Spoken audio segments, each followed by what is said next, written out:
ကျွန်တော်ခဏလေး1 minute လောက်ဆိုပြီအခုကျွန်တော်ပြထားတယ်လေးယူမလားကွင်းယူမလားကြိုက်ခါကျွန်တော်ကိုပါဝင်ရေးလိုက်နော်ကွင်းယူမလားလေးယူမလားကြိုက်ခါကျွန်တော်ကိုမဝင်ရေးလိုက်ဖေးချက်စော့တင်နေဆိုရင်တော့အဲ့ဒီနှစ်ခုကြိုက်လား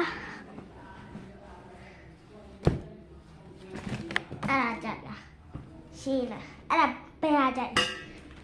ကျွန်တော်ကိုမဝင်ရေးပေးနော် like and subscribe လေးလုပ်ပြီး please share လေးလုပ်ပြီး like and subscribe please like and subscribe လေးလုပ်ပြီးပါ share please